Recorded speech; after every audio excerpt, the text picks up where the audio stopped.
सबको मैं प्रणाम करती हूँ और आज मैं वट सावित्री की कथा आप सबको बताती हूँ, जो सावित्री माता को कैसे वरदान मिला था और उन्होंने क्या किया था, मतलब अपने सुहाग के लिए। तो आप सबको कहानी सुनना है तो हाथ में फूल और अक्षत लेके सुनिए। तो चलिए मैं आप सबको सुनाती हूँ कैसे इस कहानी की शुरुआत हुई थी। वट सावित्री व्रत की पूरी कथा ही है। प्राचीन काल में मध्य प्रदेश में अश्वपति नाम के एक धर्मात्मा और न्यायप्रिय राजा राज करते थे। उनकी कोई संतान नहीं थी।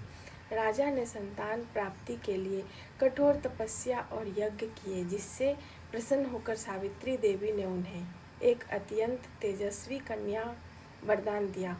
राजा ने उस कन्या का नाम सावित्री रखा। सत्यवान का चुनाव सावित्री जब विवाह योग्य हुई तो उसने अपने विवेक से ध्रुमसेन के पुत्र सत्यवान को अपने पति के रूप में चुना।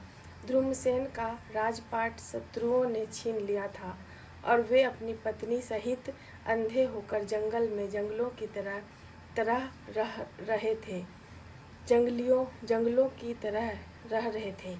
सत्यवान बहुत ही गुणवान सत्यवादी पितृभक्त था, जो जंगल से लकड़ियां काटकर बेचता और अपने माता पिता का पेट भरता था।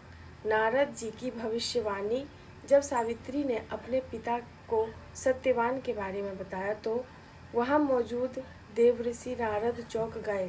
नारद जी ने राजा अश्वपति से कहा, सत्यवान भले ही सर्वगुण संपन्न है, लेकिन वह अल्पायु है। विवाह के ठीक 1 वर्ष बाद उनकी मृत्यु हो जाएगी।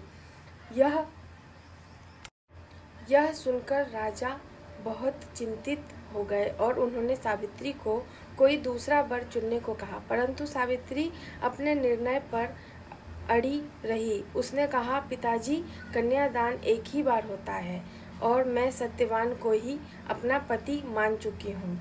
अनंत दोनों का विवाह हो गया। कठिन तपस्या और वह अंतिम दिन विवाह के बाद सावित्री राजमहल के ऐशो आराम छोड़कर जंगल की कुटिया में आ गई।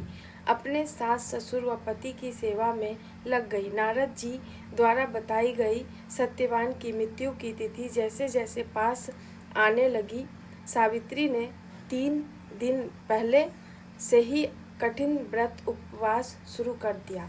निश्चित तिथि पर जब सत्यवान लकड़ियां काटने जंगल जाने लगा तो सावित्री भी जिद करके उसके साथ चल दी।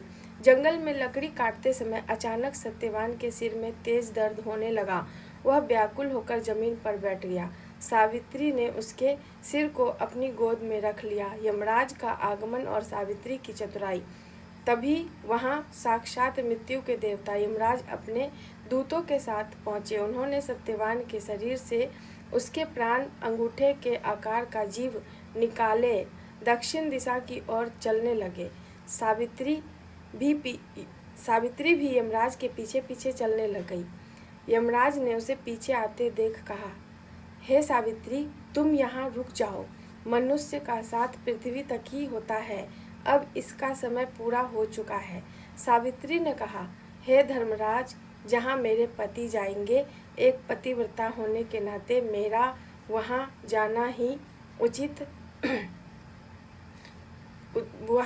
ही मेरा धर्म है। सावित्री की ज्ञान और धर्म से भरी बातें सुनकर यमराज बहुत प्रसन्न हुए। यमराज के 3 वरदान। यमराज ने सावित्री से कहा, मैं तुम्हारी भक्ति से प्रसन्न हूँ। तुम सत्यवान के प्राणों के अलावा कोई भी 3 वरदान मांग लो। पहला वरदान सावित्री ने मांगा, मेरे अंधे सास ससुर की आंखों की रोशनी वापस आ जाए और वे दीर्घायु हो। यमराज ने कहा, तथास्तु, ऐसा ही हो। दूसरा वरदान सावित्री फिर पीछे चलती रही तो यमराज ने दूसरा वर मांगने को कहा। सावित्री ने मांगा, मेरे ससुर का खोया हुआ राज्य उन्हें वापस मिल जाए। यमराज ने कहा, तथास्तु। इसके बाद भी सावित्री पीछे पीछे चलती रही। तब यमराज ने कहा, अब तीसरा और अंतिम वरदान मांगो और लौट जाओ। तीसरा वरदान चतुराई। सावित्री ने बड़ी बुद्धिमानी से कहा, हे प्रभु, मुझे 100 पुत्रों की माता बनने का गौरव प्रदान करे और मेरा घर आंगन बच्चों की किलकारी से गूंज उठे। यमराज ने बिना सोचे समझे जल्दी में कह दिया, तथास्तु। यमराज की विवस्था वरदान देकर जैसे ही यमराज आगे बढ़े, सावित्री ने मुस्कुरा कर कहा, हे देव, आप न्याय प्रिय और धर्मराज हैं। आपने मुझे 100 पुत्रों की माता बनने का वरदान दिया है, लेकिन एक पतिव्रता स्त्री अपने पति के बिना कैसे अन्य पुरुष के बारे में सोच भी नहीं सकती। इसलिए आपका यह वरदान तभी पूरा हो सकता है जब मेरे पति जीवित हो। यमराज सावित्री की इस बुद्धिमानी तर्क के आगे निरुत्तर और विवश हो गए। वे मुस्कुराए और उन्होंने सत्यवान के प्राणों को पास से मुक्त कर दिया। उन्होंने सावित्री को आशीर्वाद दिया कि तुम्हारा सुहाग हमेशा अमर रहेगा। पूर्व जीवन सावित्री तुरंत लौटकर उसी बरगद के पेड़ के नीचे आई जहां सत्यवान का पार्थिव शरीर रखा था। जैसे ही उसने सत्यवान के सिर को दोबारा अपनी गोद में लिया, सत्यवान मानो गहरी नींद से जाग उठा।